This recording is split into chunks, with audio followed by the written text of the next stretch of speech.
રાધનપુર ભાજપના ધારાસભ્ય લવિંગજી ઠાકોર ઉપર ખંડણીના ગંભીર આરોપો લાગ્યા છે।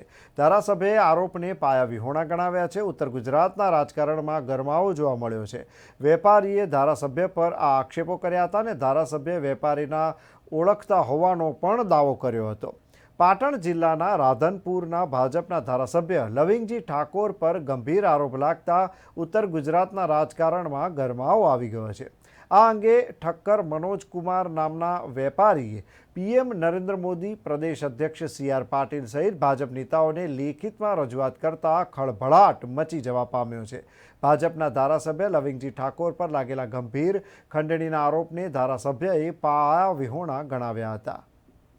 મારી જગ્યામાં પોલીસ પ્રોટેક્શન સાથે હું કબજો મારો જ છે। તાર ફેન્સિંગની વાડ કરવા જતો હતો તો એમાં અટકાયત કરી। મારી પોલીસ પ્રોટેક્શન સાથે જતો તો અટકાયત કરી કે ભાઈ તું મને મળ। સુરેશભાઈ ઠાકોર વકીલ, સુરેશભાઈને હું મળ્યો। સુરેશભાઈને મળ્યો એટલે સુરેશભાઈ વકીલ છે, એમને મેં ડોક્યુમેન્ટ મારા રજૂ કર્યા।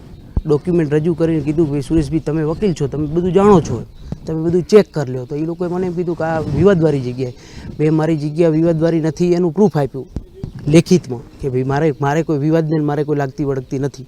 મારા શેઢા પાડોશી મારો જવાબ કરી ગયા છે કે ભાઈ આ જગ્યા ઠક્કર મનોજકુમાર નટવરલાલની છે, બરાબર। તો એનાથી વિશેષ શું હોય, મને પોલીસે પ્રોટેક્શન આપ્યું છે તો એ બધી ચકાસણી કરીને જ આપ્યું છે, સમજી લો તમે।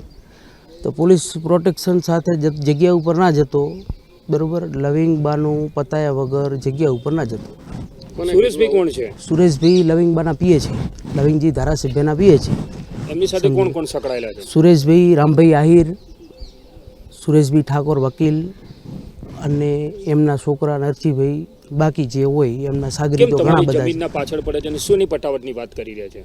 પતાવટ બસ મને જ ખબર નથી પડતી ને, એમ પતાવટ છે નહીં, આપણે તો ક્લીન છે, સાચા છે, સમજી લો, આપણો કોઈ ફરક પડવાનો નથી। મને રજૂઆત કરીને કોને પત્ર લખ્યા?